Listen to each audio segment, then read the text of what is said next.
Hello everyone and welcome back to Ruby Lessons and Code Academy. So in the last lesson we were looking at some simple ways of encryption, and we also learned how we can apply our knowledge of lists or arrays to make that happen, and how we can split up a string into an array. So today we're going to be talking more about arrays, and in this section we're going to be talking more about data structures. So let's get started. Earlier we saw that an array can be used to store a list of values in a single variable. So I believe we learned that 2 lessons ago. You can stuff any number of numbers in there, and not just numbers, you can even have strings. And you can repeat numbers, and they don't have to be in any order, and in this case in any numeric order for the example. So our instructions are: declare a variable called myArray in the editor and set it equal to an array of your choice. Check the hint if you need a syntax refresher. Okay. Let's do this because we did the exact same thing in the last lesson. Oops, that's why I always want to do this. Okay, let's just stop there. And good, we have just declared a variable which is an array. Moving on. Access by index. So this is what I slightly covered in the last video, in the very last lesson of the last video. We haven't really talked about it much in detail. So here's something interesting about arrays. Each element in the array has what is called an index. The first element gets index 0, the next gets index 1, and the one after that gets index 2, and so on, until the end. We can access elements of the array directly through these numbers, like so. So 0, 1, 2 is going to give you the number 9. It returns 9 since 9 is at index 2. The diagram below shows how these indices work for our sample array. So indices means indices is the plural of index. It's not indexes. Just to clarify there.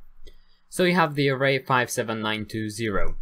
The first element gets index 0, so that's 5. The next gets 1, so that's 7. The next gets 2, that's 9. Then 3, 2, 4, 0. So that's what it's showing here. So this is a bit of an oversimplification, but it gets the idea across for now. So in an array you have the indices. We can access the ith, or the nth if you want to talk more about in maths. So you normally use I because it stands for iterator of an array called array by putting the index in a square bracket, like so. So if you wanted to access the 0th element, so the very first element, it's going to be array 0 in square bracket 0. Array 0, as it shows here, gets the first element, array 1 gets the second element, and so on. So this is called access by index. So our instructions: use square bracket notation to print the third value of demo array to the console. So the third value is the second index. Remember that the third value... Okay. So that's just what it's saying here. Add your code here, so we can just delete the comment. And demo array square bracket 2. So that's going to return 300, hopefully. Good. Ignore the nil. Moving on. Arrays of non-numbers. So here's something you might not have known. Well, actually, I kind of covered it at the very start of this lesson by making an array which contains strings. You can make an array of any collection of Ruby objects. You can make an array of booleans, an array of strings. The list is almost endless. Well, actually it is endless, because you can even make an element of your own elements. Because as we are going to learn later on, hopefully, you can make your own variable types. Or at least in Python you can. Create a new array called string array. Underscore array. And not capitals. Equals, oops, it's not correct, that's a string. Make it an array of strings. Okay, I'm just going to put 2 strings because I already covered it before. And also just something weird, strings are actually arrays of characters. So basically you can do most of the functions that you can do on arrays on strings as well. Then let's submit code, and as you can see, that is the array that we have just created. Moving on, array of arrays. So you can have a 2D array. You might be asking yourself, if I can put anything in an array, can I make an array of arrays? Yes, you can. So you can go as far as you want. You can have an array and an array and an array and so on. Check out the array of arrays we have in the editor. Arrays of arrays are called multidimensional arrays, since the act of adding more arrays expands the array out of its string-like shape. So for instance, the array in the editor is a two-dimensional array, as I mentioned earlier. So can you guess what this two-dimensional array will look like if we print it out? Click Save and Submit, go to C. So if you're printing it out, you're going to have 4 columns and 4 rows of zeros. Good. That's exactly what we get. Ignore this line.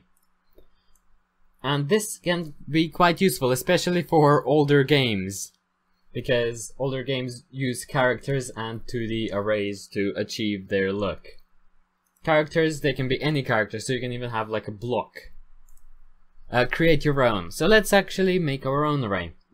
Also, you can have a 3-dimensional array that can't really be shown on a computer because a computer screen is 2D. But maybe in the future you will be able to see 3D arrays. Or maybe even 4D. That would be quite confusing though. See how 2-dimensional array with the same number of elements per row and overall rows in a square. What? I have no idea what that's saying. See how a 2-dimensional array with the same number of elements per row and overall rows in a square. Oh, form a square. Is a square. An array, like a line, is 2-dimensional. Is 1-dimensional. An array of arrays, like a square, is 2-dimensional.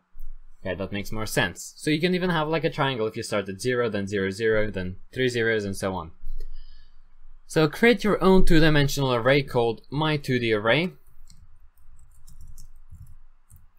In the editor, the elements of the inner array can be anything you like. Numbers, strings, booleans, and so on. Check the hint if you need help. So I will make it out of 3 arrays. I'll have 3 elements in each. 1, 2, 3. True, false, true. Hello. Bye. And I don't know. I will actually have a number in here. Why not? There we go. I have just created a 2D array. I haven't printed it out. This is just what Ruby does for you. Or Codecademy does for you, sorry. And that's all we have time for today, or at least that's all that this lesson covers. So if you have any questions, do feel free to ask in the comments down below. I will answer them as soon as possible. So as you can see, in the next lesson we are going to be talking about hashes, which we mentioned briefly in the last video when we were talking about cryptography, or slightly cryptography. So until the next lesson, if you enjoyed this video, please give me a thumbs up, share, subscribe if you didn't, dislike it, tell me why you disliked it so that I can improve for next time. And until then, thank you so much for watching, and goodbye!